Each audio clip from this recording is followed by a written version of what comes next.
After my daughter's diagnosis, I was all over the place. I was in every stage of grief you could find.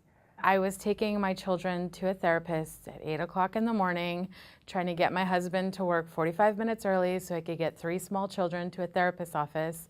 And it was just absolutely insane. I'm sure I look like a crazy person trying to get there on time. And she told me, well, maybe you need counseling. And I was really, really upset at first to hear that I needed counseling when obviously it's the kids. And then, I remembered what my parent support person had told me, that it was normal and a lot of people needed to get counseling.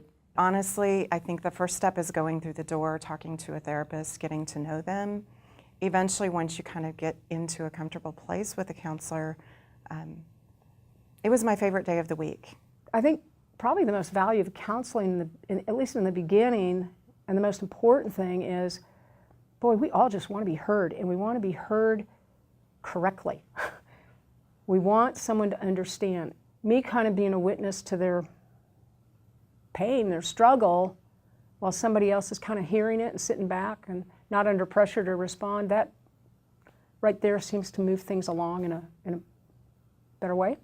As a parent, I had to figure out that it was okay to ask for help, that it was okay to ask for help from me, and it was okay for my kids to get some help, to learn how to communicate, to learn how to work through a difficult situation. When you have a child with a disability, it's so sudden and unexpected. Going to a therapist can really help you not only come to terms with that and create a new plan, it can also help you to be more calm and more able to parent that child. Because a lot of times they have so many needs, and it's so easy to forget about ourselves that we get so underwater and we're not helping them anymore. Counseling helped me with that, to recognize that although my child has a very serious intellectual and cognitive disability, she still wants everything everybody else does, and she has a right to that. And so that objective point of view can help you get there. I'm always surprised by how surprised people are when they come into my office and they go, or they end the interview and they go, this was so different than what I thought. And I go, what'd you think? And I think they think I'm going to have this pad of paper there, and I'm going to have my glasses on, and I'm going to be going, I'm analyzing you. And honestly, it's just not like that. Therapists really want to make the environment comfortable for the people who are coming in. It's well decorated, usually maybe candles or white noise. It's like a vacation. They're going to talk to a complete stranger about the most personal things that they've never talked to anybody about. I mean, that's a big ask.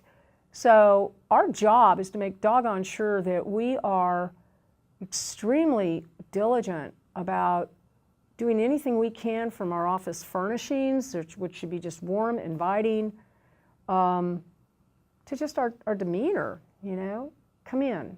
I want you to be comfortable. If you ever walk into a therapy appointment and you don't feel comfortable, try another one. Because it's not always on the first shot that maybe you have one that you feel is the right person.